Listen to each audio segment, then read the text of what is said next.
Hi ಎಲ್ಲರಿಗೂ. ಆಟಿ ತಿಂಗಳು ಅಂದಮೇಲೆ ಪತ್ರೊಡೆ ಮಾಡದಿದ್ದರೆ ಹೇಗೆ ಅಲ್ವಾ? ಆಟಿ ತಿಂಗಳು ಅಂದರೆ ಸುಮಾರಷ್ಟು ವಿಶೇಷ ಅಡುಗೆಗಳಿಗೆ ಫೇಮಸ್. ಸೊ ಹಾಗೆ ನಾವು ಕೂಡ ಸಿಂಪಲ್ ಆಗಿ ಪತ್ರೊಡೆ ಮಾಡಿದ್ವಿ. ಪತ್ರೊಡೆಗೆ ನಾವಿಲ್ಲಿ ಬಳಸಿದ್ದು ಕರಿ ಕೆಸುವಿನ ಎಲೆ, ತುಳುವಿನಲ್ಲಿ ನಾವು ಕರಿಯ ಚೇವು ಅಂತೀವಿ. ಹೆಚ್ಚಾಗಿ ಮರಚೇವು ಯೂಸ್ ಮಾಡ್ತಾರೆ, ಮಾರ್ಕೆಟಲ್ಲೆಲ್ಲ ಸಿಗೋದು ಅದೇ. ಆದರೆ ಇದನ್ನು ಕೂಡ ಯೂಸ್ ಮಾಡ್ಬೋದು. ಇದು ದಂಡು ಕಪ್ಪಾಗಿರುತ್ತೆ. ಕಾಡು ಕೆಸುವಿನ ಎಲೆಯಲ್ಲೂ ಕೆಲವು ಕರಿ ದಂಡು ಬರುತ್ತೆ, ಅದಲ್ಲ, ಇದು ನೆಟ್ಟು ಮಾಡಿರುವಂಥದ್ದು. ಇದರ ಎಲೆ ಪತ್ರೊಡೆಗೆ ಯೂಸ್ ಆದರೆ ದಂಡಲ್ಲಿ ಒಂದೊಳ್ಳೆ ಪಲ್ಯ ಅಥವಾ ಸಾರು ಮಾಡ್ಬೋದು. ಹಾಗೆ ಇದರ ಗೆಡ್ಡೆಯಿಂದ ಕೂಡ ಪದಾರ್ಥ ಮಾಡ್ತಾರೆ. ಸೊ ಎಲೆ ಕೊಯ್ದಿದ್ದಾಯಿತು, ಹೇಗೆ ಮಾಡಿದ್ವಿ ನೋಡೋಣ. ಫಸ್ಟು ಕ್ಲೀನ್ ಮಾಡಿರೋ ಎಲೆಗಳನ್ನು ಒಟ್ಟಿಗೆ ರೋಲ್ ಮಾಡಿಕೊಂಡು ಹೀಗೆ ಚಿಕ್ಕದಾಗಿ ಕಟ್ ಮಾಡ್ಕೋಬೇಕು. ಇಲ್ಲಿ ನಾವು ಕಟ್ ಸಾಂಬಾರ್ ಅಕ್ಕಿ ಮತ್ತು ಬೆಳ್ತಿಗೆ ಅಕ್ಕಿ ಎರಡೂ ಒಟ್ಟಿಗೆ ನೆನೆ ಹಾಕಿದ್ವಿ.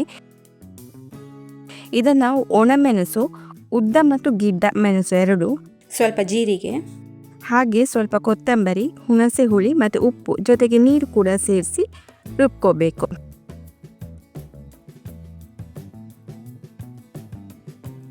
ಇದೆಲ್ಲ ಹಾಕದೆ ಬರೀ ಅಕ್ಕಿ ಅಷ್ಟೇನೂ ರುಬ್ಕೋಬೋದು.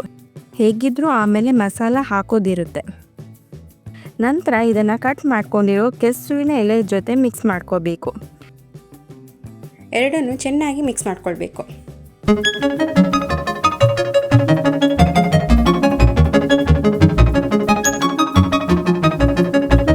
ಚೆನ್ನಾಗಿ ಮಿಕ್ಸ್ ಮಾಡಿಕೊಂಡ ನಂತರ ಸ್ವಲ್ಪವಾಗಿ ಬಾಳೆ ಎಲೆಯಲ್ಲಿ ಹಾಕಿ ಮಡಚಿ ಸ್ಟೀಮ್ ಆಗೋದಕ್ಕೆ ಇಡಿ. ಕೆಲವರು ಬಾಳೆ ಎಲೆ ಯೂಸ್ ಮಾಡಲ್ಲ, ಈ ಕೆಸುವಿನ ಎಲೆಗಳನ್ನೇ ಮೇಲಿನ ಮೇಲೆ ಇಟ್ಕೊಂಡು ಮಸಾಲೆ ಹಚ್ಚಿ ರೋಲ್ ಮಾಡಿ ಬೇಯಿಸಿ ಕಟ್ ಮಾಡ್ಕೋತಾರೆ. ನಾವು ಮುಂಚೆಯಿಂದಲೂ ಇದೇ ಥರ ಮಾಡ್ತಿರೋದು.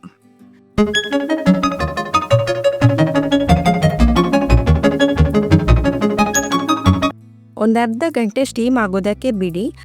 ಅಷ್ಟರಲ್ಲಿ ಮಸಾಲೆ ರುಬ್ಕೊಂಡು ರೆಡಿ ಮಾಡಿ ಇಟ್ಕೊಳ್ಬೋದು. ಮಸಾಲಕ್ಕೆ ಈರುಳ್ಳಿ, ಜೀರಿಗೆ, ಕೊತ್ತಂಬರಿ, ಮೆಂತ್ಯ, ಅರಶಿನ, ಹುಣಸೆ ಹುಳಿ, ಬೆಳ್ಳುಳ್ಳಿ, ಒಣಮೆಣಸು, ತೆಂಗಿನ ತುರಿ ಹಾಕಿ ಚೆನ್ನಾಗಿ ರುಬ್ಕೋಬೇಕು.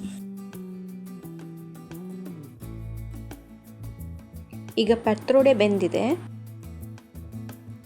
ಈಗ ಇದನ್ನು ಕ್ಯೂಬ್ ಶೇಪ್ಸ್ಗೆ ಕಟ್ ಮಾಡ್ಕೊಂಡ್ವಿ.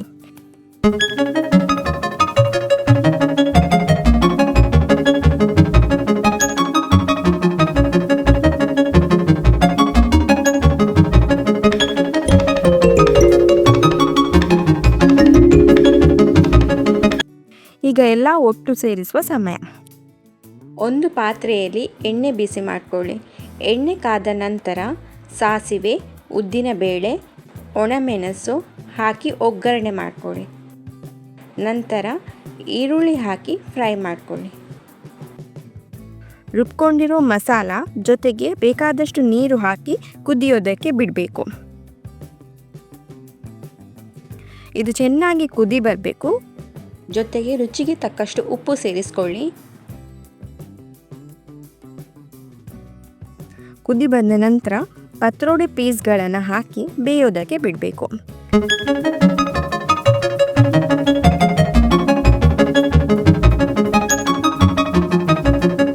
ಚೆನ್ನಾಗಿ ಬೆಂದಾಗ ಒಲೆ ಆರಿಸಿದ್ದಾಯಿತು. ಆಟಿ ಸ್ಪೆಷಲ್ ಪತ್ರೊಡೆ ರೆಡಿ. ಆ್ಯಕ್ಚುಲಿ ನಾವು ಇದನ್ನು ನೈಟಿಗೆ ಮಾಡಿರ್ತೀವಿ. ಬೆಳಿಗ್ಗೆ ಅಷ್ಟರಲ್ಲಿ ಈ ಪೀಸಸ್ಗಳೇನಿದೆ ಮಸಾಲೆನ ಚೆನ್ನಾಗಿ ಹೀರ್ಕೊಂಡಿರುತ್ತೆ. So it's ready to eat. Comment section on ಇದೆ, ನಿಮ್ಮ ಅನಿಸಿಕೆಗಳನ್ನು ಹೇಳಿ ಆಯಿತಾ. ನೆಕ್ಸ್ಟ್ ವ್ಲಾಗ್ನಲ್ಲಿ ಸಿಗ್ತೀನಿ. ವಿಡಿಯೋ ಇಷ್ಟ ಆಗಿದ್ದರೆ ಲೈಕ್, ಶೇರ್ ಮಾಡಿ. ಫಸ್ಟ್ ಟೈಮ್ ನನ್ನ ಚಾನಲ್ ನೋಡ್ತಿದ್ರೆ ಪ್ಲೀಸ್ ಸಬ್ಸ್ಕ್ರೈಬ್ ಮಾಡಿ. Thank you.